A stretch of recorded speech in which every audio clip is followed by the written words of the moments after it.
হচ্ছে, আজকের একটা নিউজ আমি এখন আপনাদেরকে শেয়ার করবো। বাংলাদেশের পাকিস্তানের স্বরাষ্ট্রমন্ত্রী কি যেন নাম, মহসিন রাজা নাকভি, পাকিস্তানের স্বরাষ্ট্রমন্ত্রী আজকে বাংলাদেশের সফরে এসেছেন। বাংলাদেশে এসে মাদক ও সন্ত্রাস দমনে পাকিস্তানের স্বরাষ্ট্রমন্ত্রী বাংলাদেশের সাথে কাজ করতে চাইছেন।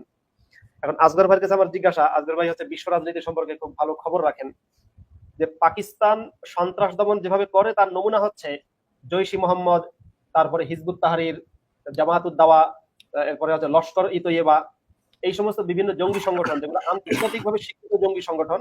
শুধু চায়না বাদে, মানে পাকিস্তানের বাইরে একমাত্র রাষ্ট্র চীন হচ্ছে এগুলোকে জঙ্গি সংগঠন মানতে নারাজ। চায়না বাদে বাকি সমস্ত দেশে এদেরকে জঙ্গি সংগঠন হিসেবে মেনে নিয়েছে। এই জঙ্গি সংগঠনগুলো দিয়ে পাকিস্তান যেভাবে সন্ত্রাস দমন করে, পাকিস্তান কি একইভাবে বাংলাদেশেও সন্ত্রাস দমন করতে চায়? সেক্ষেত্রে কি বাংলাদেশের জেএমবি, হরকতুল জিহাদ, তারপরে হচ্ছে আপনার হিজবুত তাহরির, জামায়াতে ইসলামী, হেফাজতে ইসলাম, এরপরে হচ্ছে আনসারুল্লাহ বাংলা টিম, এই সমস্ত দলের লোকদের দিয়ে বা এই সমস্ত দলকে দিয়ে কি বাংলাদেশেও সন্ত্রাস দমন হবে? বিশেষ করে আমরা জানি 5ই আগস্টের পরে বাংলাদেশের বর্তমান ক্ষমতাসীন জঙ্গি ইউনুস, সে অনেক জঙ্গিদেরকে ছেড়ে দিয়েছে, যার মধ্যে ব্লগার হত্যাকাণ্ডে অনেক ব্লগারদের হত্যাকাণ্ডে অভিযুক্ত জসিমউদ্দিন রহমানি রয়েছে। একইভাবে ব্লগারদের হত্যাকাণ্ডে সবচেয়ে বেশি অভিযুক্ত আমি যাকে মনে করি, যেটা ইতিহাস দ্বারা প্রমাণিত, আমার দেশের সম্পাদক জঙ্গি মাহমুদুর রহমানকে 21 পদকে ভূষিত করেছে।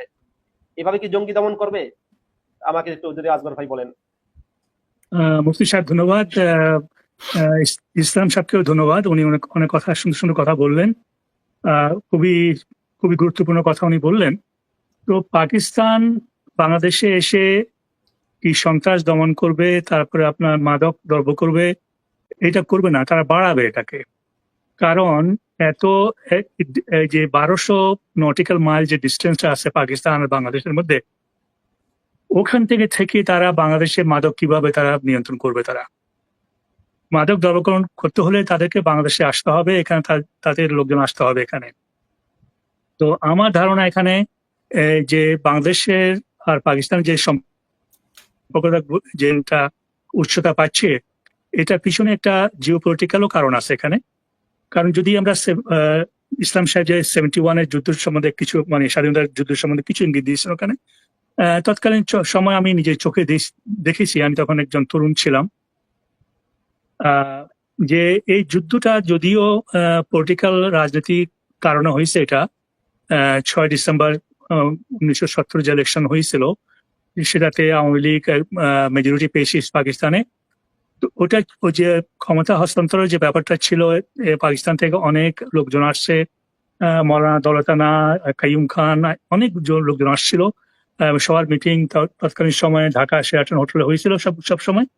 তো তারা একমত হতে পারেনি, কারণ ভুট্টো সাহেব চাননি যে মুজিবুর রহমান পাকিস্তানের প্রাইম মিনিস্টার হোক।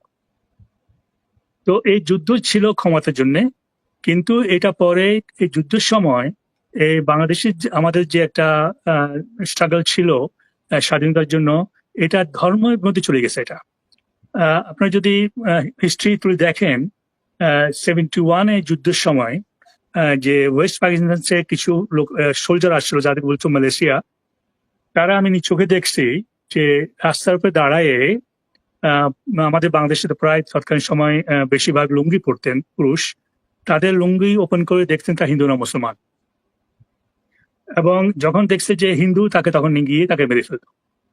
আমি যে এলাকা থাকতাম ওখানে আমি অনেকগুলো হিন্দুদের ডেড বডি দেখছি পুকুরের মধ্যে, কিন্তু সেভাবে কোনো এত বেশি মুসলমানের আমি মৃত্যুদেহ দেখিনি। এই প্রসঙ্গে একটা কথা বলি, ইস্ট পাকিস্তান তখন আপনার পাকিস্তান আর্মির একজন ইন্টেলিজেন্স চিফ ছিল, তার নাম ছিল মেজর জাহাজেব, এবং সে টিক্কা খানের একজন আত্মীয় ছিল। পরে সে আপনার বরিশালে সারেন্ডার করছিল। সে যে কোনো কারণে তার সঙ্গে আমার সঙ্গে পরিচিত হয় এবং আমরা বন্ধু হয়ে যাই। তো সে আমাকে, আমার আর বন্ধু যে কয়েকদিন আগে মারা গেছে ঢাকাতে, সে জাহাজে আপনার ইতে থাকতো পিলখানাতে। তো আমাদের ওখানে দাওয়াত দিল, খেয়ে দিয়ে ওখানে আসতেছি, আমি খাবো, খেতে গেলাম ওখানে। তখন উনি আমাকে বললেন যে তোমরা জানো আমরা পাকিস্তানে কি জন্য আসছি? আমরা বললাম তোমরা তো চাচ্ছ না আমরা আমাদের ক্ষমতা দেওয়া হোক, তো এই জন্য তোমরা এখানে আসছো। সে বলল না, আমাদের বেসিক রিজন ছিল এখানে যত হিন্দু ধর্মী আছে তাদেরকে শেষ করে দেওয়া। এই 71-এ যে সংখ্যক হিন্দু মারা গেছে সেভাবে আপনার আমার মনে হয় না যে মুসলমান মারা গেছে সেই সময়। না, এটা ওটা হলো ছিল একদিক। আসগর ভাই, 1971 সালে বাংলাদেশে হিন্দু জেনোসাইড হয়েছে। এই জেনোসাইডকে হিন্দু জেনোসাইড হিসেবে স্বীকার করা হয় না, মানে আন্তর্জাতিকভাবে স্বীকৃত হয়নি, কারণ তখন আমরা দেখি পশ্চিমা শক্তি, বিশেষ করে আমেরিকা পাকিস্তানের পক্ষে থাকার কারণে একটা সত্য চাপা পড়ে গেছে। যেমন প্রথম বিশ্বযুদ্ধের সময় আপনার আর্মেনিয়াতে অটোম্যানরা সেখানে খ্রিস্টানদের উপরে গণহত্যা চালিয়েছিল, আর্মেনিয়ান জেনোসাইড নামে যেটা পরিচিত। সে আর্মেনিয়ার সেই গণহত্যায় 15 লক্ষ খ্রিস্টানকে হত্যা করেছিল অটোম্যানরা। সেই জেনোসাইডকে টার্কি এখনো স্বীকৃতি না দিলেও পশ্চিমা বিশ্ব, ইউরোপীয় ইউনিয়ন সেটাকে কিন্তু জেনোসাইড হিসেবে স্বীকৃতি দিয়েছে বা জেনোসাইড বলছে। পক্ষান্তরে কোনো একটা অজানা কারণে বা অজানা কারণে না, জানা কারণেই আমাদের বাংলাদেশে 71 সালে যে গণহত্যা হয়েছে ওটা কিন্তু হিন্দু জেনোসাইড। সেখানে হিন্দুদের উপর অত্যাচার হয়েছে, হিন্দুদেরকে দেখা মাত্র গুলি করে বা কিংবা জবাই দিয়ে হত্যা করা হয়েছে, কিংবা বেয়নেট দিয়ে খুঁচিয়ে ধর্ষণ করে বিভিন্নভাবে মারা হয়েছে। একইভাবে খ্রিস্টানদেরকেও মারা হয়েছে। আর মুসলিমদেরকে মারার সময় দেখেছে যে এই মুসলিমটাকে রাজাকার নাকি মুক্তিযোদ্ধা। এখন এই কথা ঠিক যে মুসলিমদের বিরাট একটা অংশ তখন রাজাকার ছিল, মুসলিমদের বড় একটা অংশ তখন রাজাকার ছিল, আর মুসলিমদের অন্য বড় একটা অংশ তারা মুক্তিযোদ্ধাও ছিল। তারপরে মুক্তিযোদ্ধাও সবাইকে মেরেছে তা না, কিন্তু হিন্দু মারতেই হবে এটা ছিল তাদের, মানে পাকিস্তানিদের পণ, শপথ। এখন হিন্দু মারতে হবে কেন এটা তো আপনি খুব ভালো করে জানেন। ইসলামের নবী মোহাম্মদ যখন বনু কুরাইজা গোত্রের লোকদেরকে হত্যা করেছিলেন, তখন কে দোষী কে অপরাধী এটা দেখে তিনি হত্যা করেননি। শুধুমাত্র ইহুদি, শুধুমাত্র বনু কুরাইজার লোক, শুধুমাত্র তারা ইসলাম গ্রহণ করেনি, এই জন্য তিনি কাপড় খুলে দেখে দেখে, একেবারে কাপড় খুলে দেখে কে বালেগ হয়েছে, কার পিউবিক হেয়ার হয়েছে, এইটা দেখে তারপর তিনি জবাই করে ইহুদিদের হত্যা করেছেন। যাদের পিউবিক হেয়ার হয়নি, অর্থাৎ যারা তার মোহাম্মদের ভাষ্যমতে যারা বালেগ না, তাদের তিনি বানিয়েছেন দাস, আর মেয়েদেরকে বানিয়েছেন দাসী। আর যারা বালেগ হয়েছে তার মতে, তাদেরকে তিনি হত্যা করেছেন, নিষ্ঠুরভাবে হত্যা করেছেন।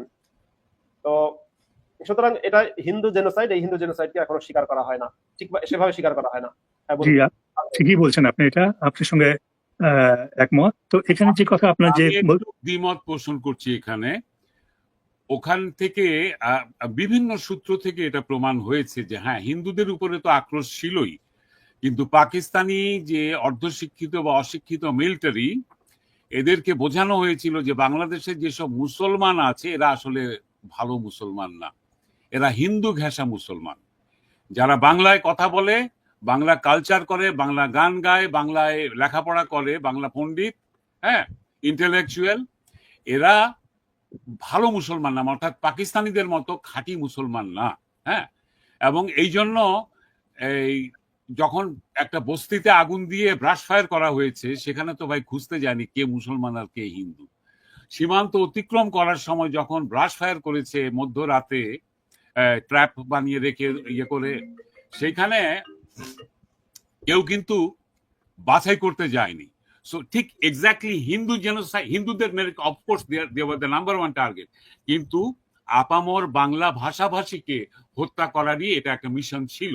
এটা আরো একটা প্রমাণ আছে আমার কাছে, সেটা হচ্ছে যে মুক্তিযুদ্ধ পরপরই, দেশ স্বাধীন হওয়ার পরপরই, তখন অস্ত্র সারেন্ডার করি নাই আমরা বেশ কিছু রাজাকার, আলবদর, কথিত বিহারি, আল শামস, এদেরকে ধরে এনে আমরা টর্চার করেছিলাম। হ্যাঁ, এই ইয়েতে আমাদের মুক্তিযোদ্ধা ক্যাম্পে মারধর করেছিলাম আর কি করেছিস বল। একজন বিহারি, সে রেলওয়ের কর্মচারী ছিল, হ্যাঁ, সে স্বীকার করেছে, সে বলেছে যে পাকিস্তানিদের প্ল্যান ছিল যে বাংলাদেশ অর্থাৎ পূর্ব পাকিস্তান তো একটা মানে ডিস্টার্বিং এলিমেন্ট, ওদের 6 দফা যেটা আমার কাছে এখন আছে, আমি পড়ে শোনাতে পারবো, এগুলো হচ্ছে গিয়ে পাকিস্তানকে আলাদা করে দেওয়ার চক্রান্ত ইত্যাদি ইত্যাদি।